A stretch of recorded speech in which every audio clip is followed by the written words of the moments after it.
اب اس 80 سالہ عبادت گزار شخص کا حال یہ تھا، دوسرے دن صبح پھر سے باہر چوکھٹ پہ آیا، اس خاتون کو بلایا بات چیت کے لیے، وہ پھر بات چیت کرنے لگی، ادھر سے بھی بات ادھر سے بھی بات.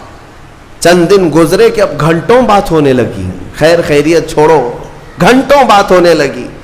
عبادت میں بھی فرق پڑ گیا، ایک خاتون کی طرف، ایک عورت کی طرف دل کا میلان بڑھتا چلا گیا. یہ نفس ہے. واپس اپنی عبادت گاہ میں آیا. جب وہ بھائی اس کی تجارت سے واپس آئے، پوچھا ہماری بہن کہاں ہے؟ تو یہ رونے دھونے لگا. کہا تمہاری بہن بڑی بیمار ہو گئی تھی، علاج کرایا، نہیں بچ سکی، انتقال ہو گیا، قبرستان میں میں نے دفن کروا دیا.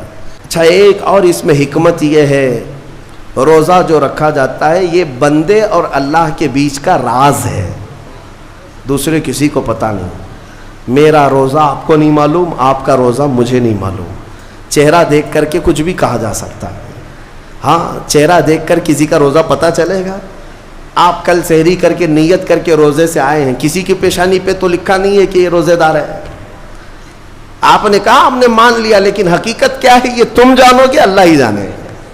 بہت سارے تمہارے پاس موقع ایسے آتے ہیں جب ایک ایک گھونٹ نگل سکتے ہو، وضو کے بیچ میں، غسل کے بیچ میں، جب کوئی نہ دیکھ رہا ہو تب چٹکیاں لے کر اندر ڈال سکتے ہو، کوئی نہ دیکھ رہا ہو. لیکن بندے اور مولا کے درمیان کا ایک راز ہے روزہ.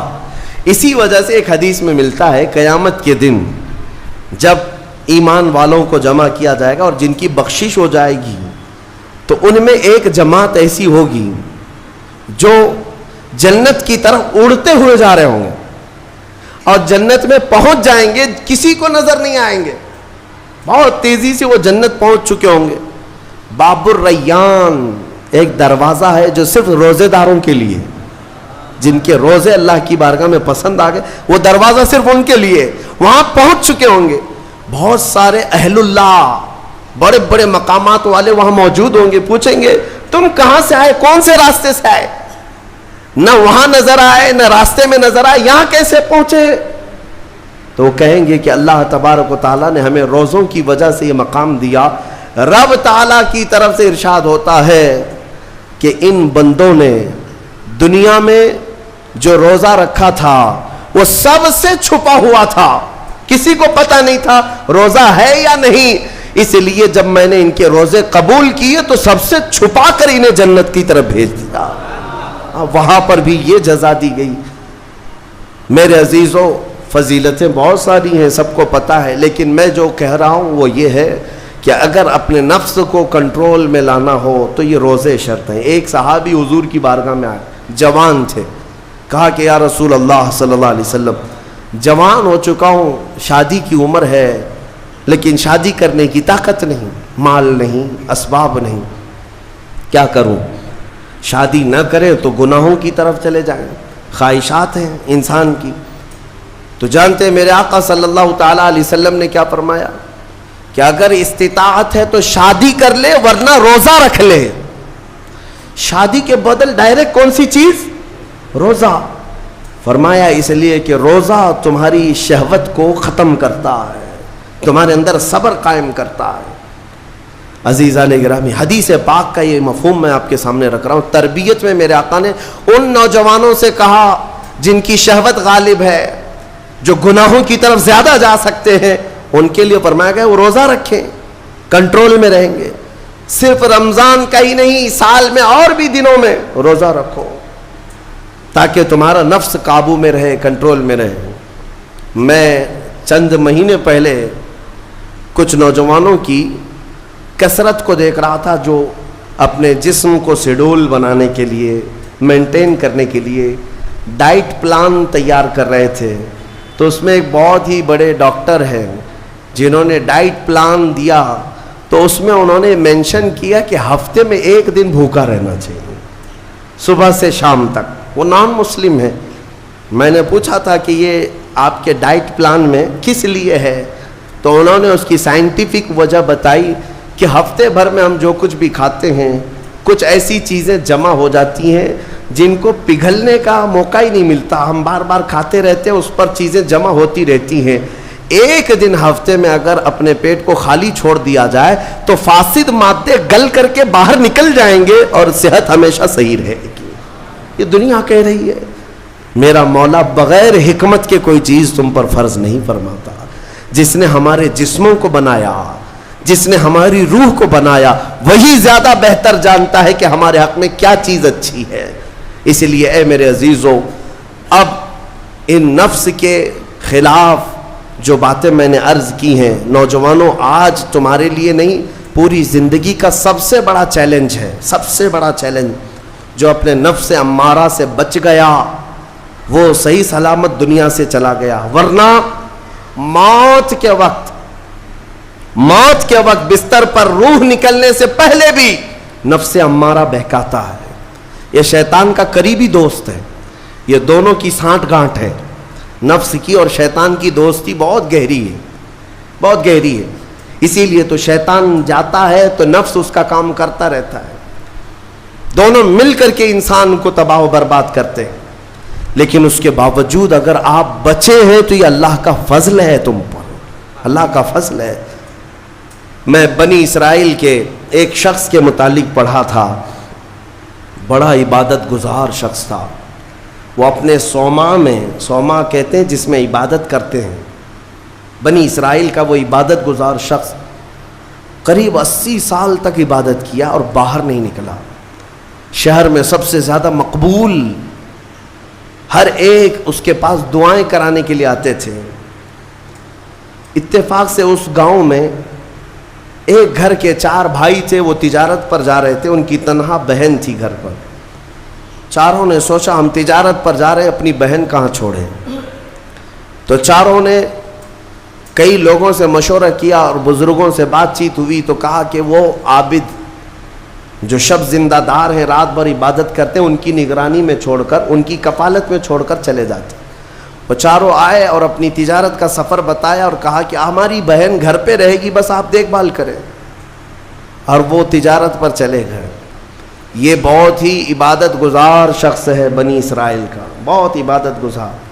چند دن گزرے تھے کہ نفس نے یہ باتیں باہر لانی شروع کی کہ پتہ نہیں وہ خاتون اندر اکیلی کیا کرتی ہوگی، بھائی بھی نہیں، ماں باپ بھی نہیں. پھر شیطان آیا، کہا ارے کچھ تو خیال کرو، تمہارے پاس امانت دے کر گئے ہیں اس کے بھائی، تم اس سے خیر خیریت بھی نہیں پوچھتے. آپ نہ جانا اس کے پاس، محض آپ اپنی چوکھٹ سے تو اسے آواز دے کر کے پوچھ لیں کیا چل رہا ہے اس کے گھر میں. تو اس عابد نے اپنے صومعہ کی چوکھٹ پر آ کر اس خاتون کو آواز دی. وہ خاتون اپنے گھر کے باہر آئی، چوکھٹ پر وہ کھڑی رہی. پوچھا کیسی چل رہی ہے، خیریت ہے، طبیعت اچھی ہے. بات چیت ہوئی، اس کے بعد چلے گئے. یہ پہلی بات چیت تھی جس کے بعد اس عابد کے دل میں بات کرنے کا جذبہ اور بڑھ گیا، خواہش اور بڑھ گئی. عورت سے بات کرنے کو آج نوجوان یہ سمجھتے ہیں یہ تو فرینڈلی ہے، ہم تو ایسی دوستی میں کر رہے ہیں. تمہیں پتہ ہے یہ بہانے ہیں دوستی اور فرینڈ شپ کے، یہ سب نفس امارہ کی تباہیاں ہیں جو تمہارے دل میں بار بار شہوت پیدا کرتا ہے. اب اس 80 سالہ عبادت گزار شخص کا حال یہ تھا. دوسرے دن صبح پھر سے باہر چوکھٹ پہ آیا، اس خاتون کو بلایا بات چیت کے لیے. وہ پھر بات چیت کرنے لگی، ادھر سے بھی بات ادھر سے بھی بات. چند دن گزرے کہ اب گھنٹوں بات ہونے لگی، خیر خیریت چھوڑو، گھنٹوں بات ہونے لگی. عبادت میں بھی فرق پڑ گیا.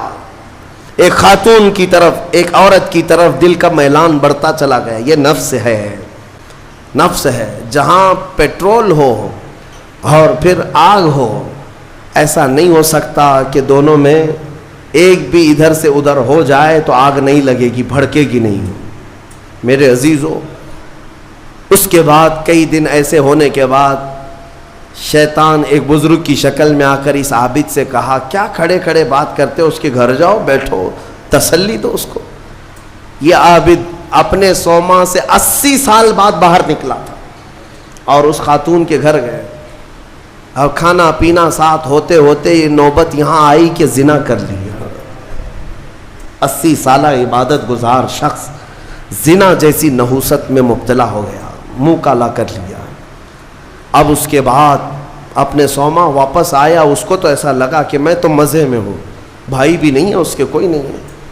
لیکن اس عورت کا حمل ٹھہرا, وہ حاملہ ہو گئی. اب اس کو ڈر لگا کہ اس کا حمل ہو گیا, کیا کیا جائے. نفس بھڑکاتا رہا, شیطان بھی ساتھ دیتا رہا. شیطان آیا اور اس نے کہا کہ ایک کام کرو, اس کا گلا گھونٹ کر مار ڈالو ورنہ تمہاری بدنامی ہوگی. یہ عابد اس کے گھر گیا, رات کو اس کے ساتھ تنہائی پا کر کے اس کا گلا گھونٹ دیا اور عورت کو ختم کر دیا. قتل دوسرا گناہ. اور اس کے بعد اسی گھر میں گڑھا کھود کر کے دفن کیا. چوری کو چھپانا پھر سے گناہ. زمین کو صاف کر دیا. واپس اپنی عبادت گاہ میں آیا. جب وہ بھائی اس کی تجارت سے واپس آئے, پوچھا ہماری بہن کہاں ہے, تو یہ رونے دھونے لگا. کہا تمہاری بہن بڑی بیمار ہو گئی تھی, علاج کرایا, نہیں بچ سکی, انتقال ہو گیا, قبرستان میں میں نے دفن کروا دیا. اور جھوٹ موٹ ایک قبر کے پاس لے گیا اور کہا یہ تمہاری بہن کی قبر ہے. بھائی روتے رہے, اپنی تنہا اکلوتی بہن کو یاد کر کے واپس آئے. بات یوں ہی گزر گئی, لیکن نفس کی تباہ کاریاں چھپتی نہیں ہیں. یہ کالے کرتوت کبھی پوشیدہ نہیں رہتے. پھر ابلیس ان 4 بھائیوں کے پاس گیا اور کہا تمہیں پتہ ہے تمہاری بہن کہاں ہے؟ کہا وہ تو انتقال ہو گئی, اللہ کو پیاری ہو گئی. کون کہا؟ کہا اس عابد نے کہا. کہا وہ جھوٹ بولتا ہے, اس نے تمہاری بہن کے ساتھ منہ کالا کیا, زنا کیا اور گلا گھونٹ کر مارا اور اسی گھر کے اندر دفن کیا ہے, کھود کر دیکھ لو. ابلیس نے ان بھائیوں کو سب بتایا. اور جب ان بھائیوں نے زمین کھودی تو لاش سڑی گلی موجود تھی. اللہ اکبر. اب زمین کے پیروں کے نیچے زمین کھسک گئی. کیا اللہ والا ایسا بھی کر سکتا ہے, اتنا عبادت گزار؟ پھر لوگوں کو جمع کیا گیا.